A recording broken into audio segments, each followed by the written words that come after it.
a reality check. You know, looking back and saying, what is it that Allah has given us? Especially in Pakistan. I mean, it's a tragedy that 2-3 generations ago, not even a century has gone by, that young people were out in the streets, they were making prayer to Allah the entire night. Oh Allah, give us a land where we can worship you, where we can live as Muslims, where, you know, our children can say La ilaha illallah one day, right? And these people were slaughtered like animals. Like Muslim blood was cheap. And these people died so that one day we could stand up and we can say La ilaha illallah, that we can be at the masjid 5 times a day and not have to worry about somebody burning the masjid down while we're inside, or being shot when we come outside. That's what our ancestors lived like that, you know, and that's what they lived like. And here we are, the adhan is going on, and you're playing on your PlayStation 3. I don't know if they have, you guys must have PlayStation 3 in Pakistan. Or you're watching YouTube or whatever, and like the adhan's going on and like it's nothing.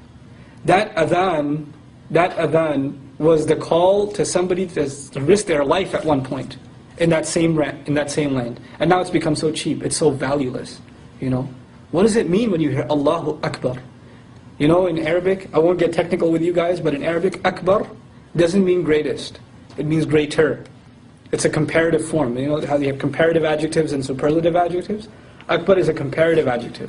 When you hear the adhan, you know what you're hearing? You're hearing that Allah, the call to Allah is greater than whatever you're doing. I don't care if you're at a work meeting. I don't care if you're in the middle of, you know, a graduation ceremony. You're in the middle of an exam. Whatever is going on. The call to Allah is greater. Allahu Akbar. Allahu Akbar. The only people who would actually accept that Allah is the greatest are the people who would testify that it's the truth. Ashhadu an la ilaha illallah. I mean, even if you just think about the adhan and what it's saying, it's a transformational experience.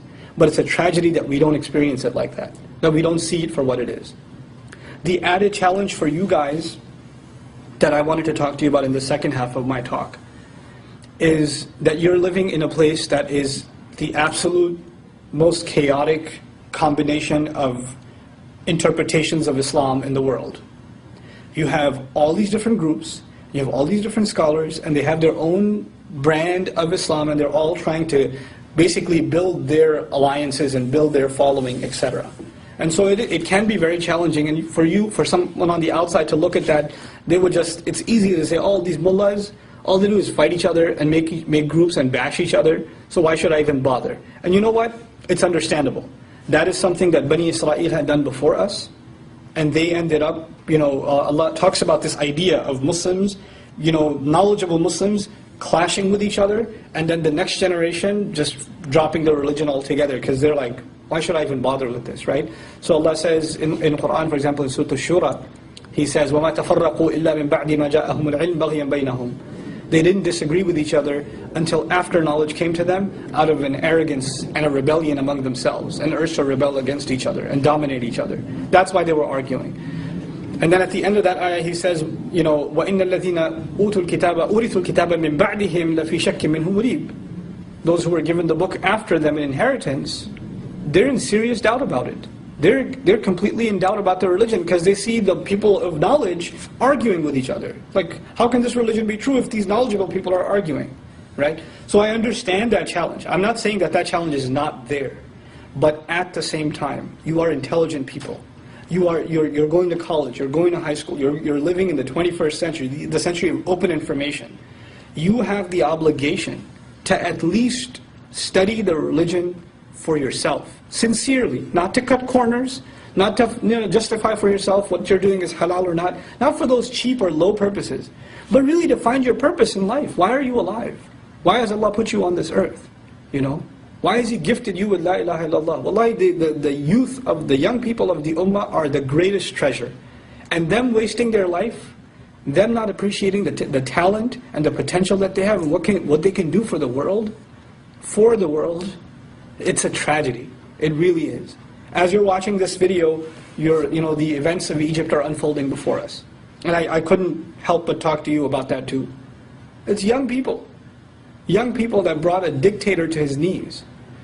With all the corruption in Pakistan and all the things that are going on around you, and how hopeless the situation is from the economic point of view, the political point of view, the social point of view, how the country is in chaos constantly, and all we hear is bad news.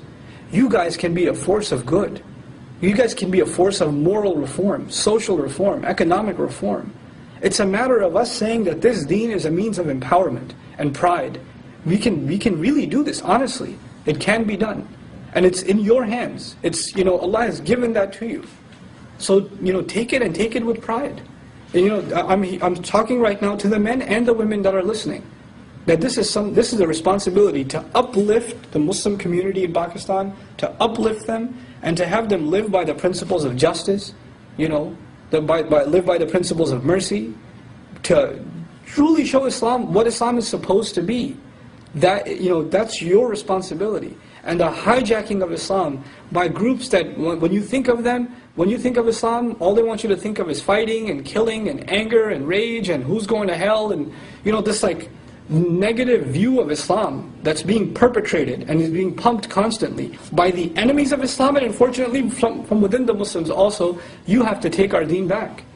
You really do. It's our deen, and we have to stand by it as the way it's supposed to be stood by.